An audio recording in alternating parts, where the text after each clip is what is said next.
We're back and live with another edition of the Cavs Weekly podcast on waitingfornextyear.com.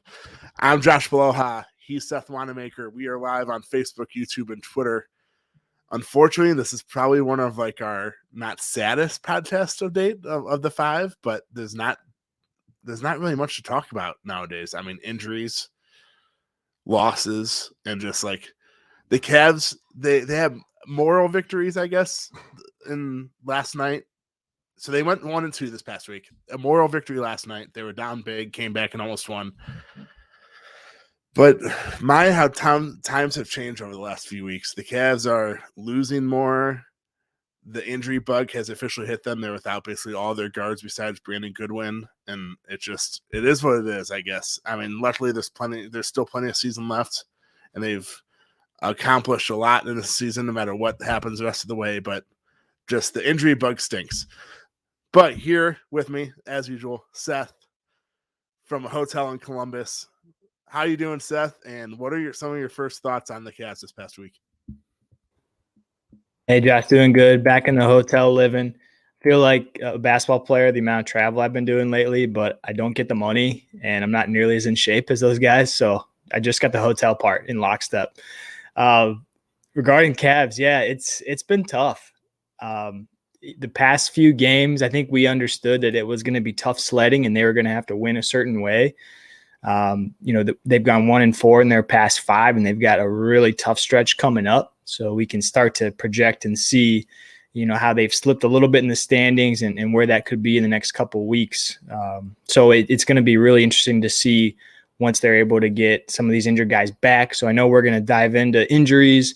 We don't want this to be all, doom and gloom injuries. We're going to shake some fun stuff into here and have it kind of blended. A lot of stuff, like you said, to be excited about. They've accomplished so much. But unfortunately, we got to talk a little bit about injuries and how that's going to impact this season. Yeah, 1-4 in the last 5. And just the All-Star break, it was all glorious. Last week we came on here all hyped up because it was, I think, Wednesday afternoon. The Cavs were coming back to play. No, it was Thursday. Thursday afternoon, the Cavs were coming back to play Thursday night. And just before our podcast did, the news came out that Darius Garland would be out with his back injury, recurring back injury that seems like it's been freaking years that he's had that, but it's only been a month or two. And he hasn't played since. He hasn't played since before the All-Star game. He played during the All-Star game, obviously, but that's a conversation for another day. But yeah, I mean, we talked about this rough stretch they have coming up, this 9-game stretch starting tomorrow night. It would have been tough with the full team. Well, not a full team, as healthy as they could be with Darius and Lowry back, Rondo and Karis LeVert. We're not going to talk about Colin Sexton and those guys because those guys are long injured. But now it's going to be even tougher without. Hopefully, Darius Garland for the first time in 2 weeks was upgraded to questionable, which, hey, an upgrade's an upgrade. I'll take it. He was listed as out for weeks now, so I'll take it. Maybe that means that they're hoping that he can play. It'll be on a minutes restriction. It'll probably be 20-ish minutes, I'd say, tops, which still isn't ideal. But, hey, 20 minutes of Darius Garland is better than 0 minutes of Darius Garland, so I'll take it. But, yeah, this 9-game stretch starting tomorrow night, I mean, we talked about last week. We were talking about before the podcast. Versus Charlotte, at Philly, versus Toronto, at Indy, at Miami, at Chicago, versus the Clippers, versus Philadelphia, versus Denver. Wow. I mean, the Cavs have a top 10 easiest schedule the rest of the way, but this stretch, I mean, after this stretch, it'll probably be a top 3 easiest schedule. But I hope they can win 4 out of the 9. Maybe find a way. And this is another thing we talk about. Win ugly. No matter how ugly it is, no matter how low scoring it may be at times, just find a way to win. And I mean, if Brandon Goodwin's your point guard, just literally win ugly and just find a way to get the W. I don't care if it's a 70-65 final. It's not going to be that in the NBA. But you know what I mean? Just find a way to win. Yeah, I think Mike Gansey came out and as he was promoted to new general manager of the Cavs when Kobe got elevated to his role, he came out on a radio show, I believe it was 92.3, and admitted that Darius had a pretty bad bone bruise and didn't sound overly optimistic about when he would return. And that's kind of jived with what we've seen. Darius has been kind of hit or miss, and seems like they've been pretty strategic with him to this point. But the past few games, he had been ruled out, kind of automatically. So it seemed like there was definitely some sort of setback. So that part's been tough. But to your point, I did see Kelsey Russo reported that he was upgraded to questionable. He went through light practice today. He played some one-on-one after practice. So seems like things are heading in the right direction for him. And, if you were able to get one guy back, it's him, right? Like Levert, Rondo, Darius. Ideally, you want at least two of those three, but, get Garland in as soon as possible. Like you said, the next few games are going to be so critical. The vast majority are against Eastern Conference opponents. And even the non are kind of tough. Like at Indy is not like the easiest game ever. Indy's always kind of a tough place to play. They've got new guys that want to play well from Sacramento with Hield and Halliburton. So yeah, they just don't have a clunker. And honestly, a couple of the games they've lost recently were, you kind of check those off as wins. So yeah, it's been tough sledding. I saw the Cavs kind of nosedive down to 26th in the league in points per game. It's just a tough stretch right now. Like you said, they have to win ugly. Defense needs to carry them. And one of the biggest things that has been apparent is just turnovers. Like, I don't even know if their defense has played as bad as it may have looked recently. It hasn't looked good, but they're just giving up so many turnovers because they're asking guys like Lowry and Goodwin and Love to initiate so much offense. Like Lowry is trying to dribble drive frequently last night. I'm like, he's a 7-footer. Right? They're just asking guys to do too much right now. It's been tough.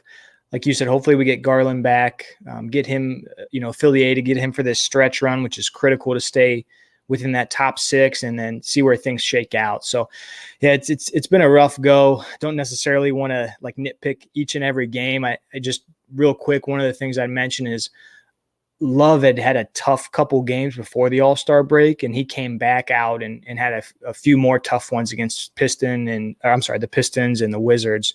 He finally broke out of that last night, had a hell of a game against Minnesota. So it was great to see him come back even in a loss. I mean, the Cavs just need him right now. Like they need a scorer, and if he's not hot, they're going to have a hard time scoring enough to win. They not only need a scorer, but they just need a guy that can move the ball. I mean, Jackson Frank I forget what website he writes for, but he wrote a fantastic article today on Kevin Love and just his resurgence, how going from like hey, when is he going to be bought out to being such a key part of this Cavs incredible season? And whether he's scoring, rebounding, a passer, he is just so vital to this team, especially without Karis LeVert, Rondo, and Darius Garland. It's just, yeah, I mean, he had the coming out party last night, like you said, but hopefully it just becomes more of a common thing again than like a 1 every 5 games sort of thing. And speaking of their schedule, I actually just looked, the Cavs, there once was a day a few weeks ago when they had one of the easiest strengths of schedule left. Now they're up to the 13th toughest schedule remaining, which is very surprising to me, actually. But Tankathon.com does their 9 toughest opponents remaining. So 9 of the 21 games, basically. And this 9-game stretch that we talked about a few minutes ago, 5 of those teams are considered 5 of the 9 toughest opponents. So if they can literally just get through this stretch, just like we both said, find a way to win, no matter how ugly it is. Go 3-6 at the worst, I think. 4-5 or 5. I mean, anything better than 4-5, I'll be very happy, especially if Darius Garland. I'm assuming he won't. It's pretty obvious that Darius Garland won't play in a back-to-back again this season. I mean, Chris Fedor reported today or last night, maybe. Yeah, last night that it's a lingering back issue. All back issues are pretty lingering, but it's something that he'll have to deal with the rest of the season until the off season. So it is what it is. But yeah, it seems pretty obvious that he won't play in any more back-to-backs. But just find a way. I mean, I know the Cavs hashtag is let them know, but it should really be just find a way, especially with all these injuries. Yeah, I know there's still 20 plus games left for most teams, but you can't help yourself but look at the standings a bit and notice the Cavs are 1 game ahead now of Boston, who's just been red hot, best defense in the league. And they're what are they, 2.5 games above Toronto, who the Cavs play very soon. So yeah, things can change very quickly, and just with how hot the teams have been below them lately, Boston, Toronto, we project the Nets are going to become hot pretty soon once they get their guys back. It's going to be tough. So yeah, every game is critical. And like you said, just looking at the next 6 games, Charlotte, Philly, Toronto, Indy, Miami, Chicago, it's like 2 and 4.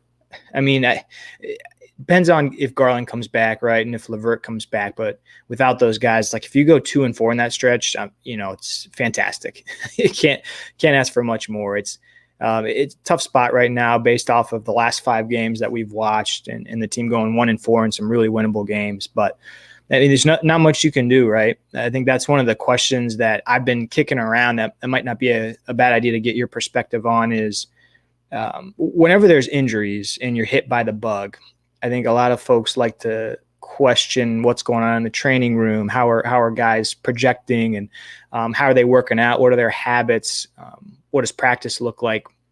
Not necessarily a mailbag question for you, Josh, but just in general, based off the number of injuries this year, where do you skew on, bad luck versus maybe they have some guys that are susceptible to injury over the average player, versus maybe there is something going on where they need to evaluate and continue to learn about, best practice? Part of it's bad luck. I mean, I'm sure a little bit is just the training regimen, but I mean, Ricky Rubio, ACL, that's just bad, non-contact, that's just bad luck. Colin Sexton, I don't even remember Colin Sexton's injury, to be honest, prior to the season, or just whatever Colin Sexton's injury was. I don't remember what it was. Rondo, a toe. I don't think there's much a training regimen can do with a toe. Karis LeVert. I forget what Karis LeVert's injury is too now. Yeah, rolled his ankle. Oh, rolled his ankle. That's right. Karis LeVert rolled his ankle. I mean, there's only I guess you can make your ankle stronger, but Anthony Davis, I mean, he's one of the best athletes in the NBA, and he just rolled his ankle bad, and he's out much longer than Karis LeVert is. And then Darius, I mean, just a back injury, a freak back injury that's just a lingering one that's going to linger until the Cavs season's over, or Cavs, hopefully a playoff series is over at some point. So, I mean, I think it's more, I get why some people say, I mean, the Cavs, maybe they have to redo their training or whatever it is. But I think with these guys, it's just bad luck. And I forget if it was our WFMY Discord or the Chase Down Discord, but someone said, if you have told me that Rondo, Karis LeVert, and Darius Garland were all hurt at the same time they were on another team, I'd be like, well, yeah, they're all injury-prone guys. But being a Cavs fan, it just sucks. And I mean, Darius Garland's been hurt, it seems like, every year since he was in college. I think he was hurt in college too. He only played 10 to 15 games. So it's just injury-prone guys that just had really bad luck with injuries, and it happened at the wrong time. I guess maybe if you're hoping that the law of averages kicks in and the Cavs are fully healthy, knock on wood, next year when the expectations will be real, maybe it's a good time to get these injuries over with. But yeah, it's just bad luck and injuries are stacked up, not in the Cavs' favor, and the Cavs are stuck with literally Brandon Goodwin and Jetty Osman as their point guards for 2-3 weeks during a very important stretch.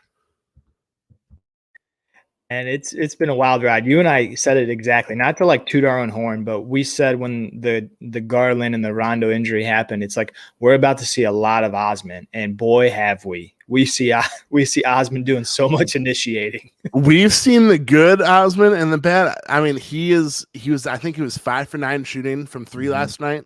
He had 17, 19 points. Him and Kevin Love had 50 some, I think it was 45, 50 points off the bench. Can't ask for much more than that. Yeah, I mean, if you're relying on Brandon Goodwin, that's another thing. What if the Cavs didn't sign Brandon Goodwin to a 2-way contract earlier this year? I mean, where would they be right now? Let's be honest. I honestly don't know. Whoever scouted Brandon Goodwin and said, hey, let's sign him, kudos to you, because I don't know. I honestly don't know where the Cavs would be if they didn't have Brandon Goodwin right now, which is incredible to me because on a fully healthy team, well, one, on a fully healthy team, he's not even on a team. 2, fully healthy if If Rondo, Garland, and Karis LeVert are all healthy, Brandon Goodwin's maybe getting 5 to 7 minutes a night. And now he just had 15 points and 12 assists last night. I mean, Brandon Goodwin's playing out of his mind, but he just not a starting caliber point guard. We all know that, but it's just what the Cavs are stuck with right now. It's one of those things where it is what it is. There's only so much the Cavs can do with bad luck. And Brandon Goodwin's giving it his all, and he's one of the main reasons why. I mean, they beat the Wizards, and then they came back last night. He was a huge reason for that. I don't know. Injuries suck. I'm glad Brandon Goodwin is a Cav because he is taking these starting point guard duties with Jetty and made the most of them. But I hope one day in the near future, LeVert, Rondo, and Garland are all suiting up for the Cavs. Hopefully before April. I mean, I don't know when the playoffs start. I think the beginning of April. Hopefully by like 2-3 weeks from now. I just want to see like a full Cavs team and have them get some chemistry before the playoffs start, hoping that the Cavs make the playoffs. Yeah, I think the play-in starts, don't quote me, I think it's April 12th for play-in, and then the playoffs start, very quickly after that. They kind of put those play-in games are pretty rapid fire, and then the playoffs start just days after. So, yeah, you're right. It's tough to take the macro approach right now because as you see the Cavaliers kind of drop down in the standings, it's tough because you want to see them hold on to that top 6 seed. But I guess at the end of the day, you'll take a healthy Cavs team if Darius and Karis and Rondo can get back. If they're in the 7 or 8 seed and they have to get beat twice in that instance to not make the playoffs, and they get a shot at, say, Atlanta, or who would be another challenger there? Maybe Charlotte. If either of those teams beat the Cavs twice. Brooklyn. Yeah. I hope Brooklyn's. Oh my God, that'd be the Cavs' worst luck if they make the play. If they fall to the play-in, and then Brooklyn's in it with a fully healthy Ben Simmons, Kevin Durant, and Kyrie. I guess it's Cleveland though, so it's probably bound to happen. Book it right now. Right. Yeah, we need to make sure if Brooklyn's like 7, we're 8, or if they're 8, we're 7. Yeah, we need no piece of them in the 9 or 10 spot. So I think the Cavs, they could drop down to 7 or 8. I would have a hard time thinking they're going to drop all the way down to 9 or 10. They have a pretty healthy lead against Charlotte and Atlanta, unless things really came off the wheels. But Two yeah, things before we go forward. One, for those not familiar with the play-in, it was a new thing I don't think they did it in the bubble. Was it in the bubble? Is that when it started? It might have been in the bubble. I want to say yes. Yeah. So it started in the bubble two seasons ago. So instead of the top 8 teams making the playoffs, the top 6 teams are guaranteed in. 7 through 10 are in the play-in. 7 plays 8. The winner is a 7 seed. The loser plays the winner of 9 and 10. The winner of that game is the 8 seed. So the 7-8 team has 2 chances to win one game. Basically, it's a one-game playoff twice. So I like the format, especially in like a one game. But then again, like in basketball, if you have a hot shooting night, you can beat anyone, especially in the NBA. I mean, that's why March Madness and NCAA basketball is so awesome. But I'm glad it gives seeds 7 and 8 2 chances to win one game. And then I mean, it's crazy that we're talking about playing. If you would have told me this a month ago, I'd be like, wow, you're crazy. And secondly, I mean, the Cavs are going to make the play-in. I hope that's pretty guaranteed at this point. But that pick that we sent to Indiana for Karis LeVert, thank goodness that's protected in case disaster happens. Yeah, great job by Kobe. I mean, honestly, yeah, you said it. Thank gosh, because I don't think any of us sat here a couple weeks ago and thought there was any chance in heck they weren't going to be a top 6 seed. They had a 99.5% chance to make the playoffs, the top 8 via ESPN NBA simulations, and yeah, things are different now. It's all going to be dependent on health. Remember a few weeks ago when the Cavs were projected to be the number 1 seed in the East? Those were the good times. Then the injuries happened. And by the way, for those not looking at NBA standings or anything, the Cavs are 4.5 games back of Miami for the top spot in the East. They're 9.5 games ahead of the 11 seed. So with 21 games left, I mean, unless somehow, although I guess a lot of us are Browns fans, so we've seen disaster happen. But unless something crazy happens, the Cavs are going to be at least in the play-in. And I mean, let's be honest. I mean, I'd want the Cavs in a playoff series, but a play-in game with the Cavs would not only be great experience for the players, but that would be one heck of a – the Cavs are already appointment television when healthy, but that is appointment television right there. Yeah, I can't wait. I have a trip planned in April, and if the Cavs make the playoffs, not the play-in, but playoffs, it'll be centered around that time. And I'm like kicking myself a little bit because I'm going to be out of state. And I'm like, damn, I would love to go to Rocket Mortgage Fieldhouse and get that playoff buzz going again. So we'll see. I will gladly, if someone wants to hook me up some tickets, I'll stay home. I'll sacrifice the trip. If someone can get me like section 107, maybe five rows or closer, would be great. One thing I wanted to mention before we moved off, just in terms of the last couple games, Lauri Markkanen. I think I personally undervalued how much he helps this team. And right now he doesn't have his full complement of guys around him to get him the ball in good spots. He's battling to have guys throw him the ball like numerous times the past couple of games.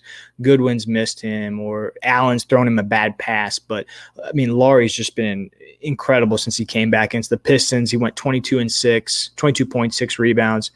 Washington, he had 23 points, 6 of 9 from 3, and he's just so dynamic. Whether he's got a little guy on him and he's pinning them down in the paint or just being a deadly knockdown shooter, truly missed Lauri, and man, he adds a whole other element. So very excited for him. And once Garland comes back, that's the dream. Got a little bit of spacing, got Garland back, but severely missed Lauri and love seeing him back.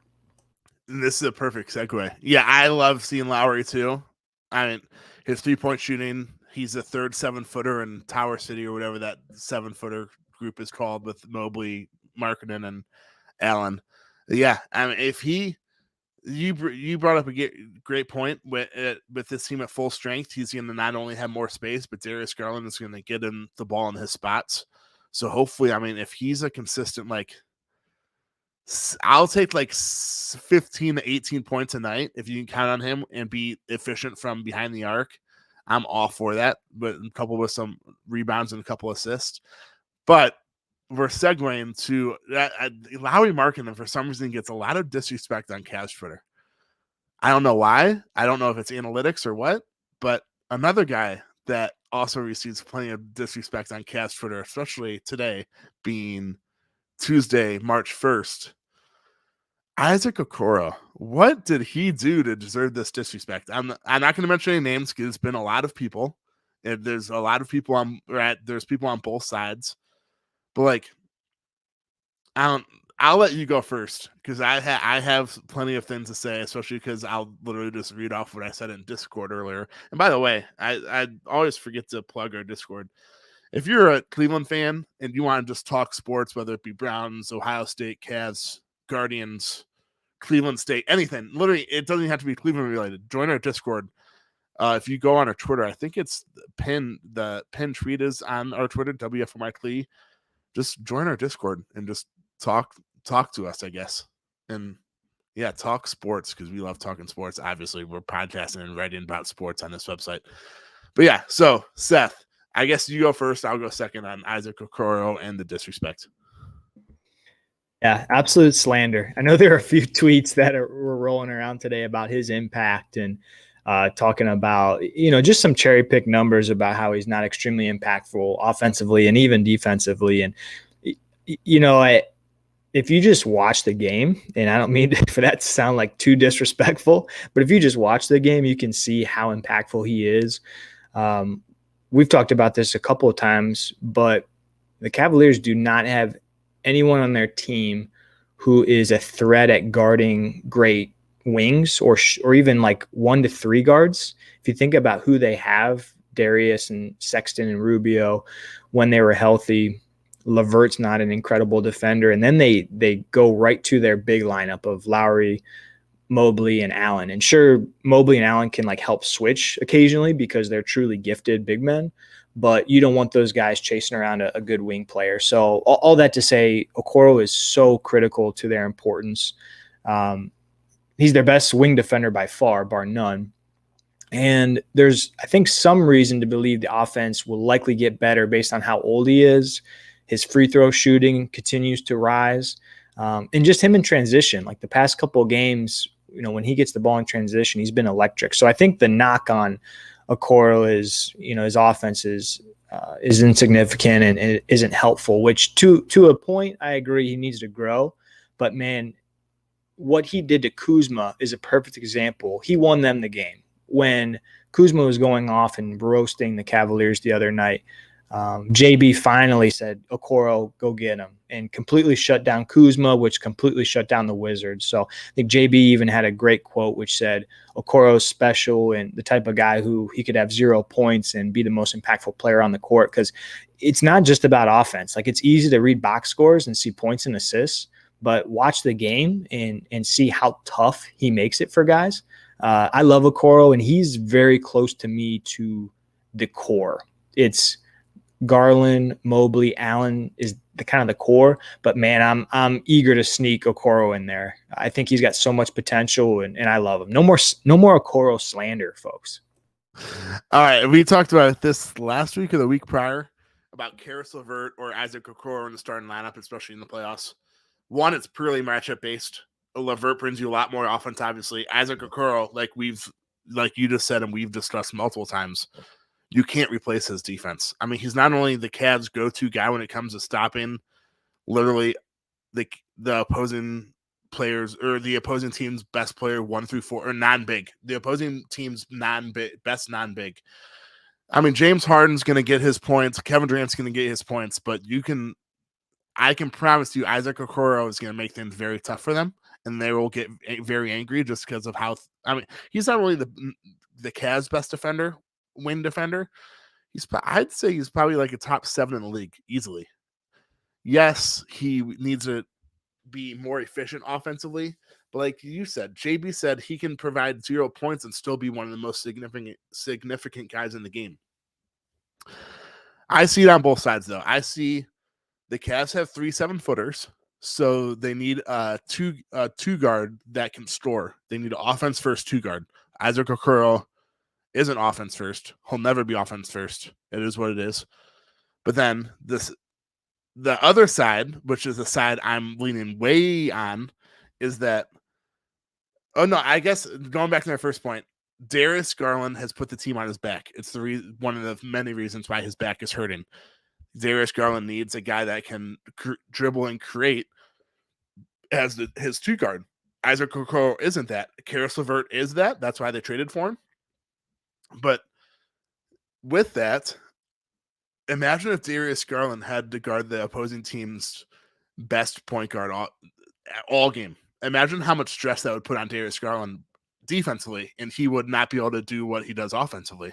So I feel like, yes, the argument is true that Isaac Okoro needs to have an offensive game, but just think about defensively and like the burden that Darius would have, not only being the team's leading point guard, but just having to guard the team's or the opponent's best guard all freaking game long, which is what Isaac Okoro does. And speaking of 3-point shooting, I think he's at 32% this year. He was at 29% last year. And his free throw shooting, I know, has gone up as well.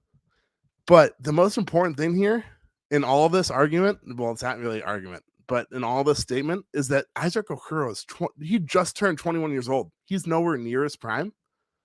Just let the kid play. He's one of the top wing defenders already at 21. His offensive game will hopefully become more efficient as he gets older and gains more experience. But yeah, like you said, he's not part of the big 3, obviously, on the Cavs, but he provides so much to this team. Like you said, and JB Bickerstaff has said that, like, so much just doesn't go, like, if you don't watch the game and you just look at the box score, you'd be like, wow, Isaac Okoro didn't do much tonight. But like, I mean, against Washington, like you said again, he shut down Kyle Kuzma. The Cavs obviously had to score points to win, but Isaac Okoro could have provided 0 points, and him shutting down Kyle Kuzma in the final like 5 to 6 minutes won them the game. It's just, I think I know he was the number 5 pick in the NBA draft, so this might be a bad like comparison. People might say, hey, that's not good considering he was the number 5 pick. But if Isaac Okoro's ceiling is a more athletic PJ Tucker, I will take that on this Cavs team in a heartbeat. Championship piece. Every contending team would love a PJ Tucker. Put him on their best player, make it difficult for them, and hit that corner 3. I'm going to interrupt. Yeah, before you go on, Milwaukee, they traded for PJ Tucker last year. They won the championship. Miami, I think they signed PJ Tucker. I don't think they traded for him. I think they signed him in this offseason. If you look at the NBA standings, Miami is currently in first. So you're talking about a guy that was an NBA champion last year and that Milwaukee literally traded for him because they know how important a guy like PJ Tucker is. And now the number 1 seed in the East, PJ Tucker is currently a starter. But continue, Seth. Oh, I love singing the praises of Okoro, and the thing I like most about him, I think, is he's not afraid to just kind of like nasty. Like I feel like a lot of the top picks that come out within the last few years, it's so offensive minded, and there's so little defense. Like look who's been drafted lately.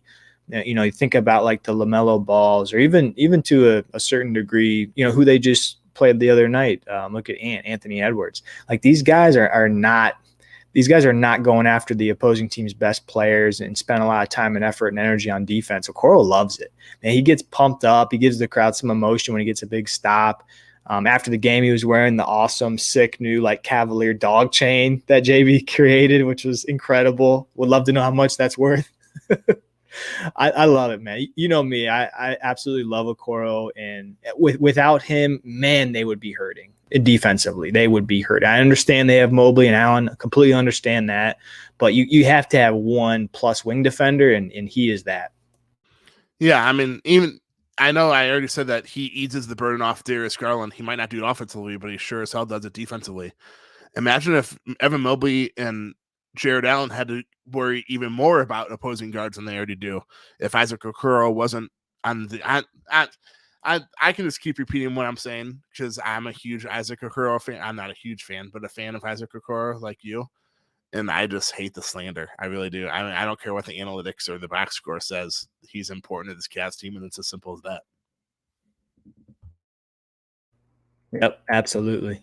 So, Josh, do you mind if I hit you for some mailbag? It's a good transition time. Do it. Yeah, let's do a mailbag.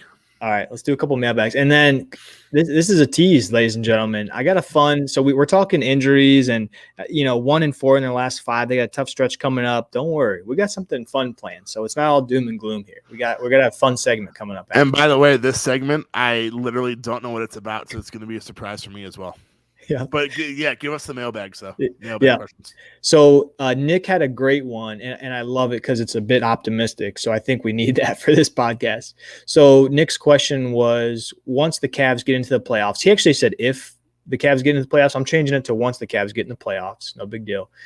How deep do you think their rotation will be? So once the Cavs get into the playoffs, how deep do you think the bench will be? And I didn't spring this on you, so I can shoot first, Josh, and give you a few seconds to think through it, because I had listed out some of the guys who I think are probably going to be the go-to for a playoff rotation. I'll go first. I'll just go to their back score from last game and then just add in some guys.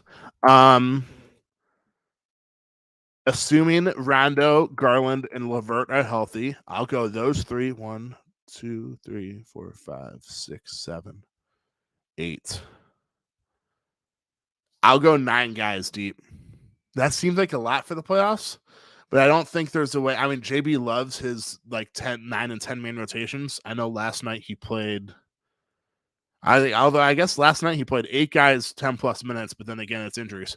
So I will go Markkanen, Okoro, Jared Allen, Evan Mobley, Kevin Love, Jetty Osman, and then the 3 guys that are currently hurt right now, which would put us at 9. Brandon Goodwin, he's done a great job, and with Rondo and Garland out. But if Garland, Rondo, and LeVert are healthy, he's not going to play in the playoffs unless it's a blowout. And then like a guy like Dean Wade's not going to play. Lamar Stevens, I love his energy, especially defensively. I don't think he sees the floor unless it's a blowout. And then yeah, that's it. So those 9, I'll go with Markkanen, Okoro, Allen, Mobley, Kevin Love, Osman, and then Rondo, LeVert, and Garland. That's the exact 9 that I have, and it's tough because I think if the Cavaliers had to press some buttons in a playoff series, they would probably look to a Goodwin, or they might look at like a Wade or even Stevens if they needed some toughness. But yeah, I think this year we've seen a lot of guys get minutes that that probably wouldn't normally based on injury. So we've gotten some good memories with some of these guys, like a Stevens or Wade, a Goodwin especially. But yeah, I think anything over 9 is probably not going to happen. I mean, everything tightens up. So I think you nailed it. That's the exact 9 that I had. And then, maybe with if you get bad Osman for a little while, maybe you throw Wade in there for Osman or Stevens based on the matchup. Honestly, though, if it's bad Jetty, you just go to 8. Yeah. I guess we could look back at previous playoff matchups and teams, but most teams I don't think don't go 9 guys. If they do go 9, the 9th guy plays like 10, 12 minutes tops just to give the other guys a breather. But then, I mean, the Cavs, that's what's exciting about this team too. They have so many injuries, but at full strength, I mean, you're talking Lamar Stevens and basically Brandon Goodwin would be like your 14th and 15th best guys on the roster out of 15 guys. So that's what makes this team so exciting too, is that this team's deep. And I mean, yeah, deep, like you're not going to roll with no more. It's not going to be more than a 9-minute rotation in the playoffs. We all know that. But I just love, I don't know. I just want the Cavs to make the playoffs, and just I hope they don't get swept if and when they do make the playoffs. But I just want to experience a playoff series with this team, hopefully at as full strength as possible. Yep. Yeah, 100%. All right, this is the last of it. So mailbag question number 2. And I think this one's interesting because it's all based on timing. So this one's kind of a quick hitter. Who will play more games the remainder of this season? So let's just say regular season, who will play in more games for the Cavaliers? LeVert or Garland? Damn. I'll give you a plug though, because if you guys haven't read, Seth made a post on waitingfornextra.com last week, I think, with the Cavs remaining schedule. It was just before I think it came out Thursday with the Cavs playing Thursday night, and it had like the breakdown of their schedule. I'm pretty sure he had 3 back-to-backs on there, so that is 3 games that Darius will miss in the final 21, at least 3 games. And so I will go with, I mean, Karis LeVert's already been listed as out tomorrow with Rondo. Garland's questionable. I think Garland plays with a minute restriction. I'm going to be selfish and hope that he plays because tomorrow I'm going to my first Cavs game of the season. So I kind of hope he plays even with the minutes restriction. But I will, man, the Cavs play tomorrow, Friday, Sunday. Hopefully LeVert's back by Sunday at the late. I'll go with LeVert. I think they're going to be very, very, very, very, I can't say very enough. They're going to be very cautious with Darius and play him as much as he needs to stay in rhythm and just to like keep the chemistry with the guys, and as little as they can to give him as much rest for the playoffs. And hopefully, I mean, yeah, let's be honest. You said it before. They're 9.5 games ahead of the 11th seed with 21 games left. They need disaster to happen and not make the play-in at the worst. So they're essentially going to make the playoffs. Yeah, I'll go with LeVert because I think they're going to be very cautious with the Garland in his back and just hope to give him as much rest as possible until the playoffs start or the play-in starts, one of the two. Yep, I had LeVert. We say the same answers every time except for the All-Star weekend. We need more conflict. Yeah, it's just too much agreeable. I guess we need some like more complex questions. I don't know. Maybe that's it. But yeah, for things you said exactly. I mean, I think Darius, although he's probably going to be the first one to play, if you have kind of a starting gate of today, sounds like Darius hopefully is going to play tomorrow night. While LeVert's still out, but just in terms of the type of injury LeVert has versus Garland, you'd think hopefully LeVert's going to come back and be okay after a sprained ankle. And I think to your point, they're going to kind of baby Darius and get him primed for whether it's the play-in or, first round playoff series. Either way, they know Darius is key to their potential chance at winning the first round. So I 100% agree with you. They're gonna wait to make sure that he's good to go. Yeah, this team will go as far as Darius takes them. So it's really as simple as that. I know he's like the team's MVP as the point guard. I mean, he's DG, the PG. And second, it will be interesting to see how JB and Kobe manage Darius. I'm assuming he will not play in back-to-backs, like I said. But like if it's like a 3-game and a 5-game stretch, I'm assuming he'll sit out at least one of those. But what will be interesting to see is if I know like last 3-4 weeks ago, they sat Darius out. It was a back-to-back, and they played Philly part of the back-to-back, and this other game was like against an easier opponent. They sat Darius against the easier opponent, thinking that they could still win, but played him against Philly. I wouldn't be surprised if it was the opposite the rest of the season, where they sit Darius against a team like Philly, but play him against an easier opponent, almost not like securing the win, but making it even easier to beat that team. Because, I mean, let's be honest, even if Darius is playing against Philly, the Cavs still might not win. James Harden and Joel Embiid are looking very good together in like 2 or 3 games. So I wouldn't be surprised if he not only sits back-to-backs, but he also plays against the easier opponent rather than the tougher opponent like he did a few weeks ago. I really like what you just said there, because their position in the East has changed just enough where I think you have to seriously consider that strategy, where exactly it was the Cavaliers are good enough to beat bad teams without them a few weeks ago, whereas now they're not. They've proven they're not the past couple games. And so, yeah, you need to deploy Darius against the Pistons, unfortunately, and you may need to deploy him against the Timberwolves. Aren't a terrible team. They're league average, I guess. But 100% agree with you.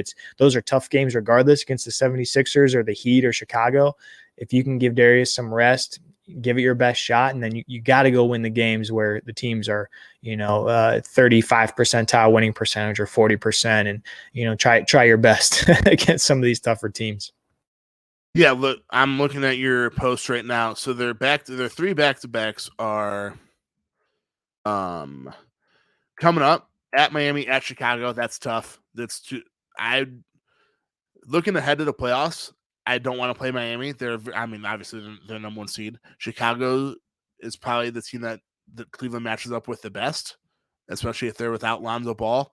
If I had to say, if it's basically guaranteed that Darius is going to sit out one of the 2 games in the back-to-back. In the first one, I'd say he's going to sit out the Miami game, March 11th. Second one is March 18th and March 19th, the week after the first one, versus Denver and versus Detroit. He will sit out the Denver game and play Detroit. And then the third one, which is close to the end of the season, March 30th and March 31st versus Dallas and at Atlanta. I don't know. That one's a tough one because one's at home and one's at Atlanta. He's obviously going to travel with the team, so travel doesn't really matter. But yeah, like I said, I wouldn't be surprised if JB and Kobe change up their strategy and play Darius against the easier teams and sit him out against the tougher teams. It's not like a scouting thing. The opponents have plenty of film on Darius and the Cavs when they're fully healthy. Just like, because you need, in the final 21 games, you need to beat the team that you should beat.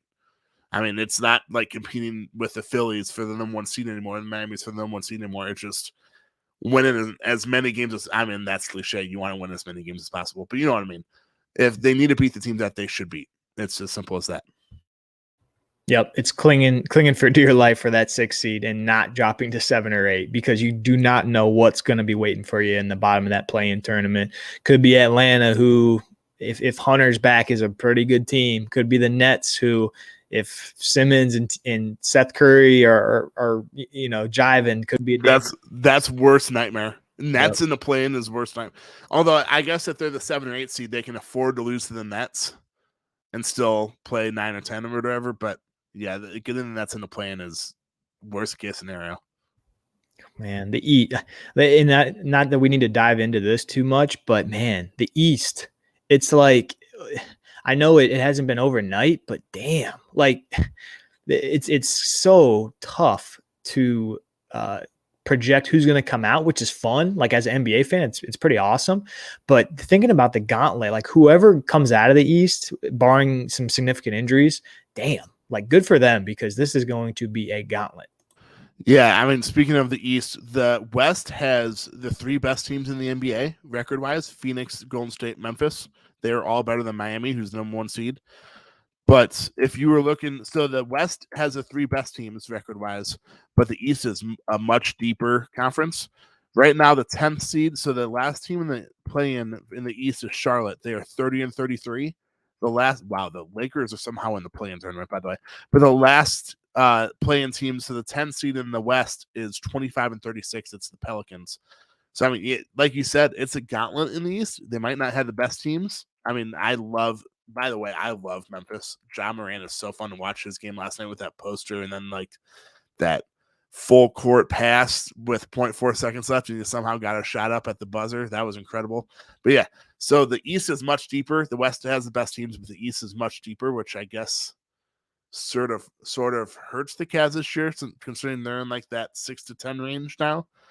But yeah, it's gonna be a gauntlet. I can't wait. I mean, I love the NBA playoffs as it is, especially because like teams like or players like the Stars turn on that switch in the playoffs. They like it's a marathon, not a sprint in the regular season, and then once the playoffs start, they just like ramp it up. I just cannot wait for the playoffs this year, especially if the Cavs are hopefully in it. Yeah, I'm bummed just for like the first 2 rounds because there's going to be so many good games on. I'm going to need to have like a computer and TV set up so I can watch both at the same time because, yeah, every night's going to be just an awesome matchup in the East and the West is going to have some good ones too. So, yeah, it's going to be fun. Speaking of fun. Let's go to this unknown segment that I know nothing about. Speaking of fun. So, today wasn't as big of a downer as I thought it might be. I've been in the dumps. Injuries have been tough. 1-4 in the last 5, slipping down. We said, no, we got to have something fun in this podcast. And I think we're going to have something fun here.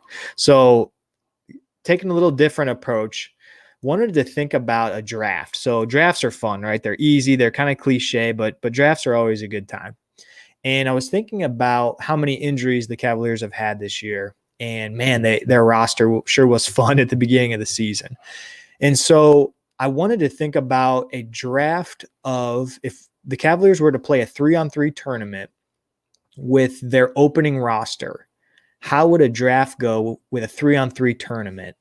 And so I've got some names for you, Josh, and I've got a random number generator. Here's what I'm thinking. If you're down to play along with me here.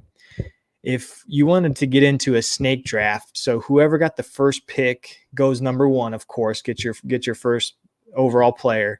And then the next person goes and gets 2 and 3. And then it goes back 4 or 5. And then the person that picked first gets 6 to build your ideal 3-on-3 tournament team from the Cavs opening roster. 3-on-3, I guess think about it as in like a half court type of tournament. This is my crazy. I'm supposed to be working, and I'm thinking about a Cavs 3-on-3 team. What do you think, Josh? Man, you're a legit Cavs podcaster. I think now. I think this. No, and question though: why 3-on-3? Why not 5-on-5? Good. Let's go 5. I don't care. I just wasn't sure if there was a reason why you chose 3-on-3 and not 5-on-5. Especially if we're talking about Cavs full roster, because that's like 12 legit guys. Because right now you're at 9, and that's without Sexton and Rubio. Yeah, no, good point. I picked 3 because after like 7, I kind of got a little murky on do we want to go this deep? But hey, let's do it. Let's go 5. All right. Yeah. Perfect. So, do you want to reference the opening lineup real quick on your side, or do you feel comfortable based on the guys that you know, kind of top of the head? I'm comfortable top of my head. Let's go. I'm gonna miss like one dude that's so obvious, but it is what it is. No, all good. All right. So I've got a link here that's going to be the random number generator. And I'm thinking if you want to call 1 or 2, once you make the call, I'll hit the random number generator. And then if you hit it, you can decide if you want first overall pick or if you want me to have first and you get the 2-3 combo. Seth out here acting like I trust him. No, but seriously. All right, let's do it. I'll go number 1. Number 1. All right. I'm going to drum roll here. I'm going to refresh the link so it proves that I'm not cheating here. All right. And random number generator in 3, 2, 1, click. Number 1. You got it. So damn, I was hoping to get number 2 though. Okay. I'm fine. So number 1. So I guess ball's in your court now. So do you want to pick first? Or do you want me to pick first and you get 2, 3? There's some strategy here. There's some serious strategy right here. I'll defer to the second half. I'll kick off and let you pick first. I think that's smart. I think there are 3 very good players, and I think getting 2, 3 is very smart. There's a big 3 for a reason. Yep. Damn it. I was hoping you were going to be enamored with one and go to it, but okay. So I guess just to recap, I guess, talking rules or whatever, this will be just for a game this year. This isn't for like who you want to build your team the next 3 years or 5 years. This is just for, hey, this roll the has ball nothing out. to do with like contracts, nothing. Yeah, this is Yep. just a pickup game. One game for all the marbles. Yep. Love it. Okay. It's no surprise. Number 1 overall, we got to go with our boy Darius Garland. Absolute stud, first-time All-Star. He makes the team run. We're going to have the most fluid ball movement of the two teams. Got to pick our boy Darius, 1-1 overall. No hesitation. I feel like, is this like the NFL draft where like the pick is in, but due to commercials and TV, I can't say the pick for another 4 minutes and 50 seconds. Yeah. No, but seriously, my next 2 picks, Evan Mobley, Jared Allen.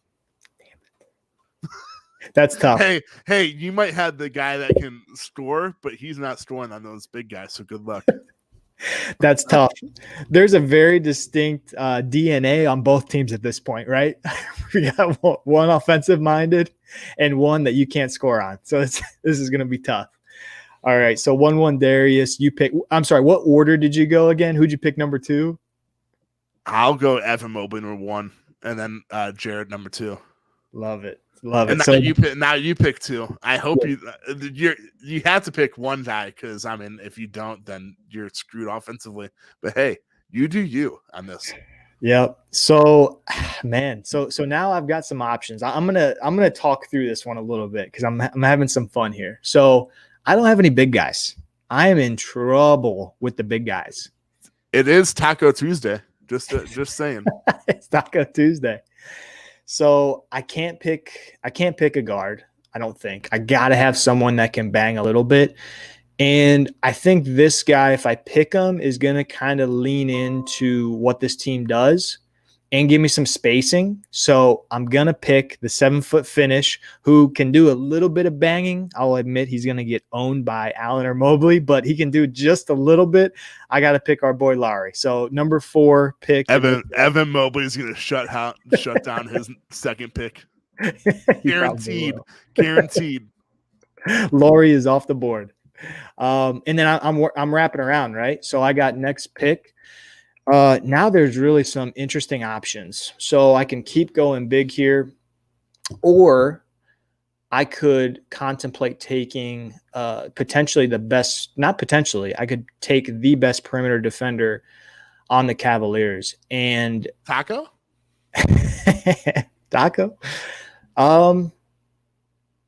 Man, I'm thinking right now. There's 2 guys I'm thinking through.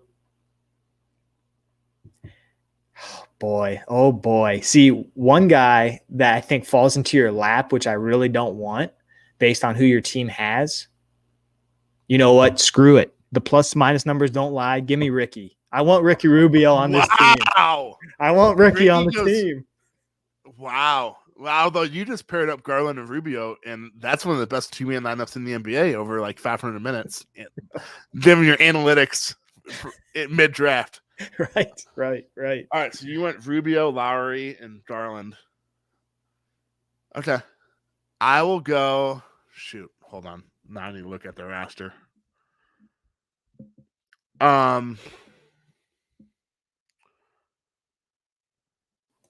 Rubio, Garland.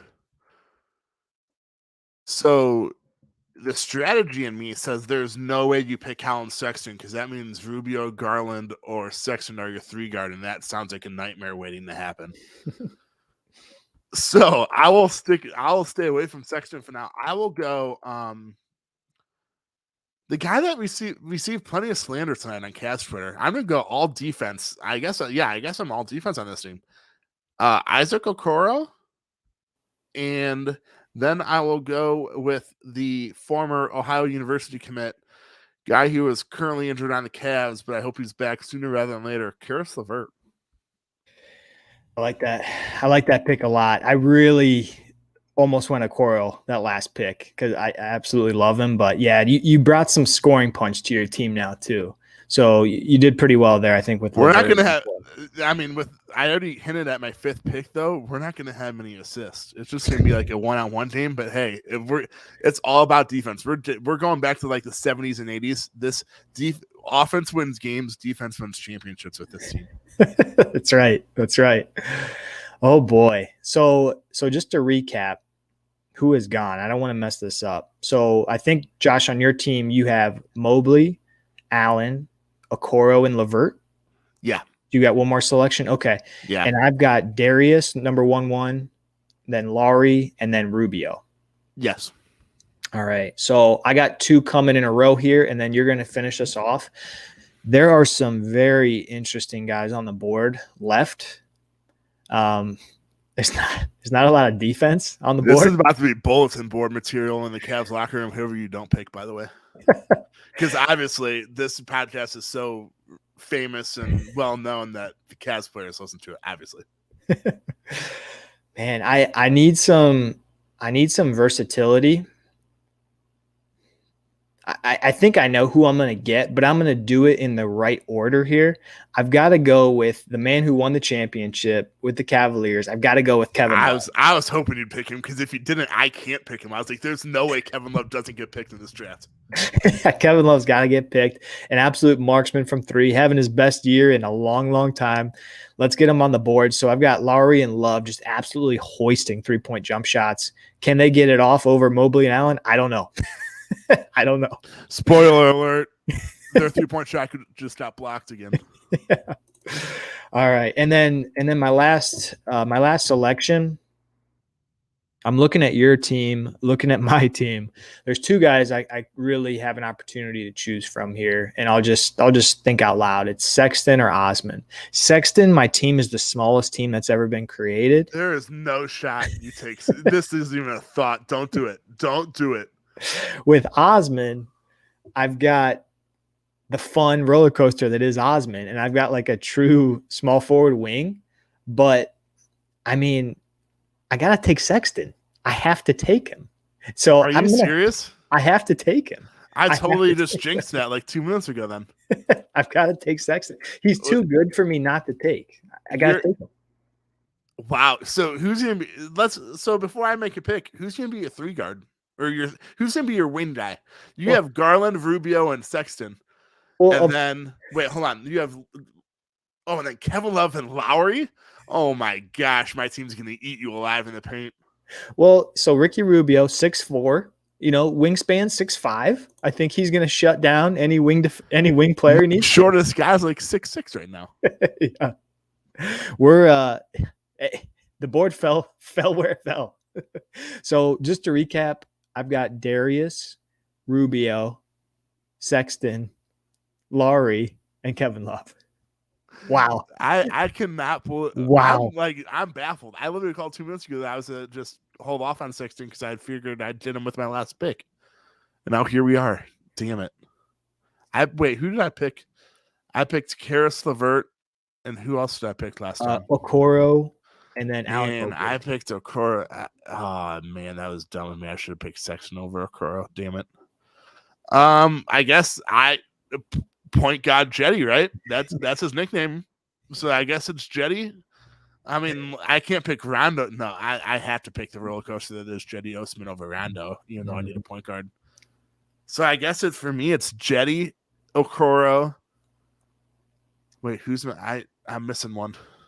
Oh, Jetty, Okoro, LeVert, yeah. So it's Jetty, LeVert, Okoro, Mobley, Allen. And my team is going to struggle a bit offensively. We'll probably average about 10 assists a game. A bit. Yeah. But the problem is that your team will struggle offensively for other reasons. So I think I like it. Yeah, I'll admit my team is a little too offensive oriented, and your nearest shot is going to be 15 feet. Are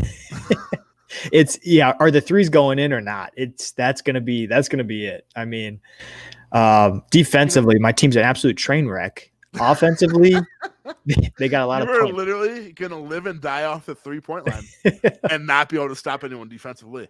But I mean, hey, if you're hot, then you're not going to be able to lose either. So you better hope that 3-point line is nice to you when this this team is obviously never going to play. It's all hypothetical. I kind of wish they'd play though, honestly, just to see it, just to get like the little simulation. I wish there was a way that you can put in. Man, did I just have $1 million idea? Put in 2 5-on-5 rosters and have it simulate and see what happens.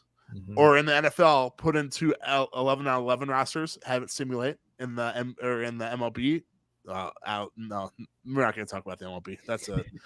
That's a train wreck waiting to happen. Yeah, but by the way, before we go on, this is a great idea. I love it. I wish maybe next time we'll get some Twitter inputs somehow. I'm trying to think of how we can do a draft via social media. But yeah, this is an outstanding idea, and it provided plenty of fun, by the way. Yeah, I was a little sloppy, a little messy. We'll clean it up. We'll figure out the right format for it. But yeah, a good stepping stone. Anyone who's listening, you're on the ground level. It'll get better from here. And especially because I just looked at ESPN Gamecast and my beloved Ohio State Buckeyes just lost again, so I needed that fun. Is it like mid-March yet? We just need to like get to mid-March for the NCAA basketball. But I'm with that. Yeah, that was a fantastic idea. I don't know if you got it or one of your buddies got it, but that was great. By the way. Yeah, I was supposed to be working, and I'm thinking I need something fun tonight, man. I can't just talk about injuries and the Cavs sliding down the scale. Need something. So I'm glad we had a little bit of fun, and we'll keep thinking through this. What's the best format moving forward? And damn, I'll tell you what. One thing about that, like the swings of having 2 picks in a row, that was tough. If it was back and forth, but then number 1 pick has significant advantage getting 1-3. But man, like casting the picks over to you and you going back to back, there's some swings there, man. That was tough. Maybe we can have the sequel of this be another 5 versus 5, but the players that haven't been drafted yet. Because let's see, the Cavs have 15 players on their roster, so that's 5, and they have. Oh no, I guess they won't, unless you include like Taco Fall, because they've only had like 3 guys out for the season or 2 guys out. I don't know, but it would be fun to do like a bottom half of a roster, and that would take some real strategizing, I guess. Maybe, although maybe you'll just go offense first and not worry about anything else inside the 3-point line again. I don't know. Yeah, and I'm like the big like defensive minded guy. Like I love Okoro and Mobley, and I'm just all snipers. Yeah, that was good stuff. Yeah. Seth, like 30 minutes ago, just said how important Okoro is, and then he dressed off 3-point shooters that can't play defense. Yeah, we'll have to have some future drafts and maybe with some guests too. Like that'll be fun. Get a third person in and get some drafts going. Yeah, I know. I said it like the first week. We will get some guests on here. I don't know who. I don't know when. Maybe Sportsman. I know he's well missed in the WFMI community because he used to write for us. And he used to be on Twitter, and he doesn't write for us, and he's not on Twitter anymore because Twitter is an evil place. But yeah, Seth, we said we wouldn't go over an hour again, and here we are, an hour and 3 minutes in. But any final thoughts ahead of this crucial 9-game stretch for the Cavs that starts tomorrow night against Charlotte at home? Yeah, final thoughts. Hope to see Garland out there, and I hope you get to see your first win in person this year. Let's go Cavs. Yeah, I'm excited about tomorrow night. If Garland plays, I'm going to be super stoked. I know he's going to be on a minute restriction. I don't care. If he doesn't play, I'm still going to be pumped. I mean, the Cavs, the atmosphere at Racket Mortgage Fieldhouse, I know people have said it, but it feels like a playoff atmosphere every game. And I think that provides a very nice home field advantage. So I know it's going to be a random Wednesday night against Charlotte, but I feel like a lot of people are going to go just to see LaMelo too. So I hope it's packed. I hope the Cavs, well, most importantly, win. Yeah, I'm excited. I'm excited for tomorrow night. But I guess I don't know when the Cavs play next week, but me and Seth will be back. Or Seth and I will be back with you. Let's see. They play Sunday, Tuesday, Friday. We will be back with you either Wednesday or Thursday next week, most likely. So hopefully talk about some winning basketball. Hopefully talk about how Darius came back and he looks very good. Yeah, and that's that. For those of you that joined us live, we appreciate it. For those of you listening to to the podcast edition of this live show. We appreciate you as well. We're like minutes after the show, I put it on the podcast form. So wherever you listen to your podcast, we're anywhere and everywhere. And then, yeah, always be sure to tune in, leave some comments, give us some ideas. I know Seth's great idea of the draft. That was awesome. If you have any other ideas to maybe spruce this up a little bit, make it a little bit more fun. But thanks again for joining us, and we'll be back with you next week.